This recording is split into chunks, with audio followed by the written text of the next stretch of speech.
Bagaimana mungkin kita bicara hal-hal yang normatif, etik, pada pemilih yang 80% dari pemilih Indonesia itu tidak tamat kelas 7, artinya tidak tamat SMP.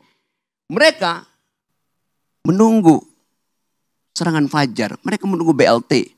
Itu bengis namanya tuh. Zaman Pak Harto kurang ajar. Dia suruh konglomerat eksploitasi sumber daya. Berapa persen yang balik ke negara? 35%. Zaman SBY berapa persennya balik ke negara? 27%.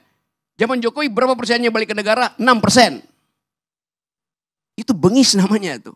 Hak saya untuk dapat keadilan. Hak mak-mak untuk dapat nutrisi. Supaya anak-anaknya punya masa depan. Tidak mengalami stunting. Dibatalkan oleh Jokowi. Melalui proyek-proyek infrastruktur yang gak ada gunanya tuh.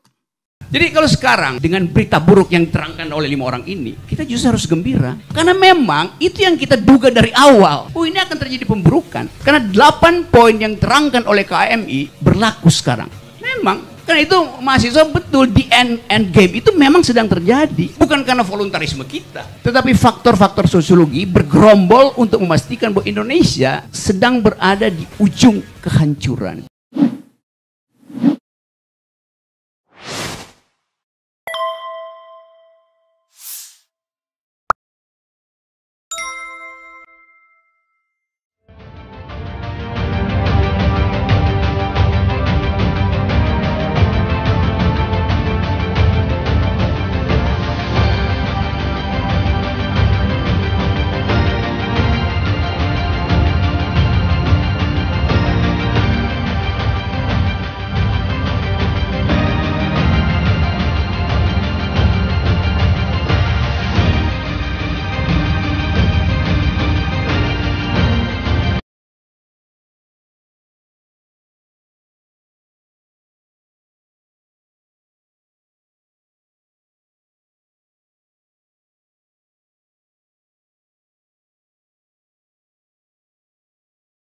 Yang dia maksud dengan teman-teman saya, itu yang disebut sebagai teknokrat di era Orde Baru.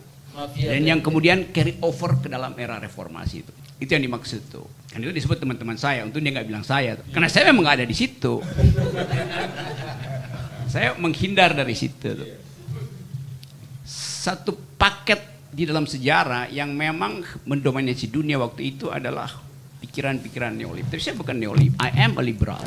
Tapi kalau saya katakan saya Rocky Gerung adalah liberal, saya mesti kasih konteks. Kalau Anda bilang saya seorang liberal di Eropa, artinya Anda kanan, partainya konservatif itu, pro kapitalisme itu. Kalau di Amerika, liberal artinya kiri, yaitu mengupayakan social justice. Partai Demokrat itu liberal, Partai Republik itu yang neoliberal gitu. Nah, kadang-kala di sini itu ditukar balikkan karena otak-otaknya sungsang itu.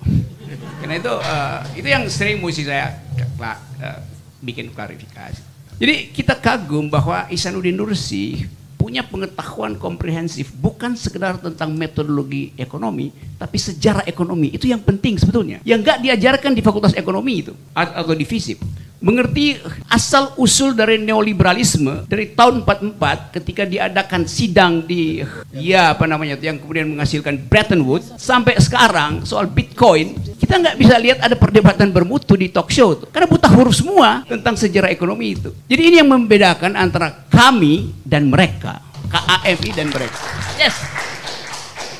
Walaupun saya dilarang bicara ilmiah, tapi akhirnya saya mesti balik ke situ dulu tuh. Tadi juga diucapkan orang yang namanya Francis Fukuyama itu. Seorang neolib tulen yang memanfaatkan pikiran Hegel untuk menerangkan bahwa dunia di tahun 90 terbaca di dalam judul bukunya The End of History. Dunia udah berakhir. Berakhir artinya diakhiri oleh kemenangan kapitalisme itu. The end of ideology, the end of macam-macam. Tetapi ada kata tambahan di dalam buku Francis Fukuyama, the end of history and the last man itu. Last man-nya adalah kapitalis itu. Kita mau itu KAMI juga mengajar bangsa ini dengan pengetahuan filosofi, legal reasoning, political economy. Karena bangsa ini buta huruf dengan itu. Istana tuh nggak tahu apa yang kita bicarain sekarang ini, nggak ada gunanya karena dia nggak ngerti. Yes. Jadi kalau sekarang dengan berita buruk yang diterangkan oleh 5 orang ini, kita justru harus gembira. Karena memang itu yang kita duga dari awal. Oh, ini akan terjadi pemburukan. Karena 8 poin yang diterangkan oleh KMI berlaku sekarang, yang dikonstatasi oleh kami, mulai pemburukan ekonomi, pemburukan kehidupan kebudayaan, pemburukan birokrasi, semua sekarang menyatu. Sehingga masuk akal ketika kita bilang ini adalah the end of history dari Jokowi. Itu intinya. Memang. Karena itu mahasiswa betul di end game itu memang sedang terjadi. Bukan karena voluntarisme kita. Tetapi faktor-faktor sosiologi bergerombol untuk memastikan bahwa Indonesia sedang berada di ujung kehancuran. Itu. Sekarang pilihannya mau dicegah nggak kehancuran itu. Kita udah berupaya 1 tahun nggak bisa. Jadi biarin aja kan. Logikanya begitu sebetulnya. Nah, saya ingatkan sekali lagi bahwa tadi Francis Fukuyama akhirnya menyadari kekeliruan pikirannya. Karena itu kemudian dia tulis buku baru. Judulnya Disruptive. The Great Disruption, kekacauan besar gitu. Dengan satu proposisi tambahan di situ, saya mesti ingat lagi, itu buku udah lama saya baca tuh. The Great Disruption and the Reconstitution of Social Order. Jadi orang yang neolib pun sekarang mengerti bahwa kehidupan sosial itu harus diucapkan kembali, direkonstitusi itu. Iya. Jadi terlihat bahwa para pemikir besar pun setuju bahwa kita harus kembali pada kehidupan kesetaraan manusia, solidarity itu. Dan itu yang jadi tema dari KAMI. Jadi sekali lagi kita bersekutu di sini dalam upaya untuk reconstituting the idea of justice. Karena inti dari kemerdekaan Indonesia adalah social justice. Itu yang nggak terlihat. Kan itu yang jadi tontonan kita untuk tahu bahwa memang pemerintah ini mengeksploitasi rasialisme supaya mudah dikendalikan kalau terjadi social unrest itu. Jadi bayangkan misalnya nih, Chinese community di dalamnya ada struktur yang berlapis-lapis. Ada yang kaya banget, ada yang miskin banget. Kalau saya pergi ke Singkawang, saya ketemu dengan orang Cina yang jadi pembersih-bersih ya Pak, tukang sapu jalanan yang miskin sekali. Tidak jauh dari Pantai Indah Kapuk karena namanya Cina Benteng yang betul-betul pariah tuh. Jadi terlihat bahwa negara mengeksploitasi pemodal Cina sekelompok sambil setelah dia kuras dipalak begitu, tapi isu rasial tetap dipertahankan.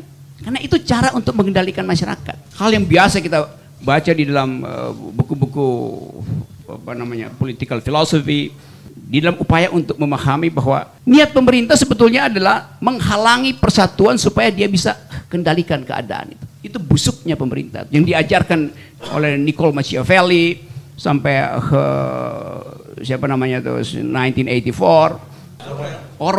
George Orwell. Sampai kita baca buku yang ditulis oleh Ihsanuddin Nursi.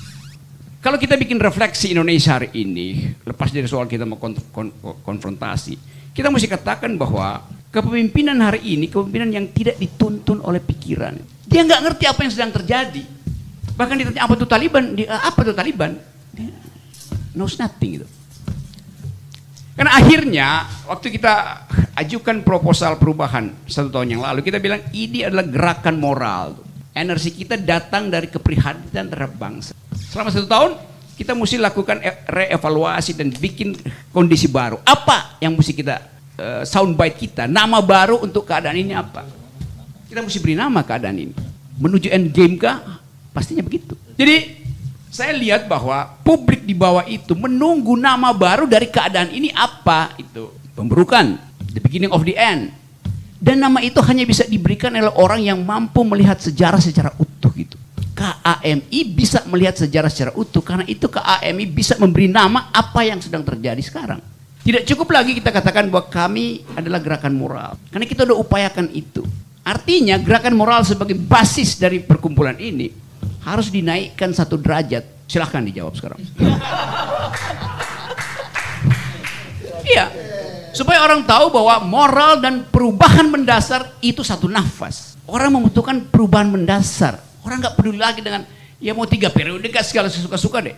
Tapi kita menginginkan perubahan mendasar. Jadi kata perubahan mendasar harusnya mulai digaungkan oleh petinggi-petinggi kami, oleh kita semua tuh. Supaya orang tahu bahwa KAMI menaikkan 1 derajat tuntutan politiknya tuh, bukan sekedar moral tuh. Karena moral udah selesai, kita udah coba nggak bisa itu.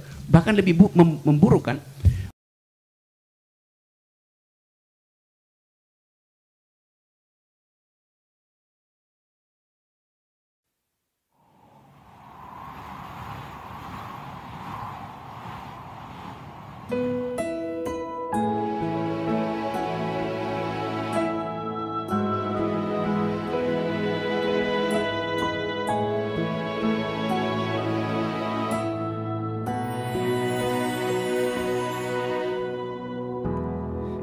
ketika matahari hanya di atas kepala, panas melelehkan.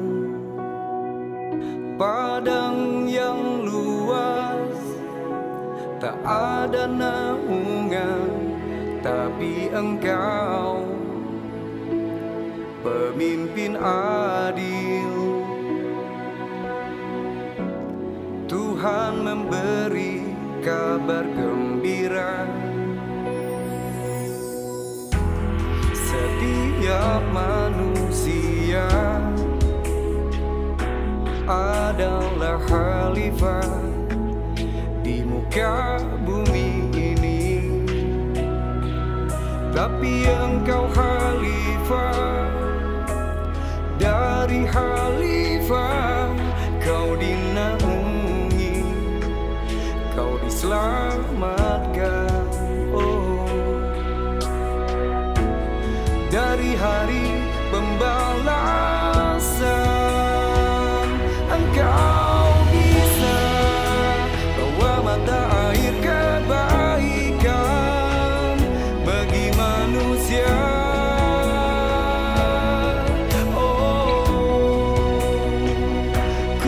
Kuasamu juga bisa menenggelamkan umat manusia.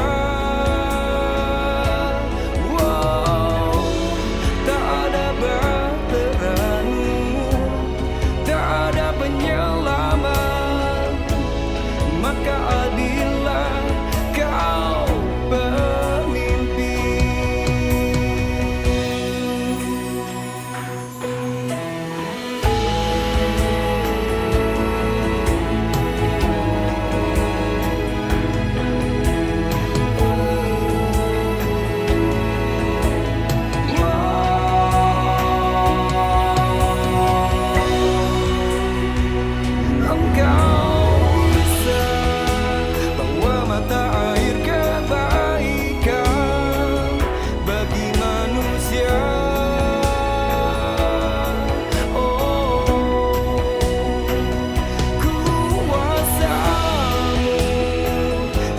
Bisa menenggelamkan, maka jadilah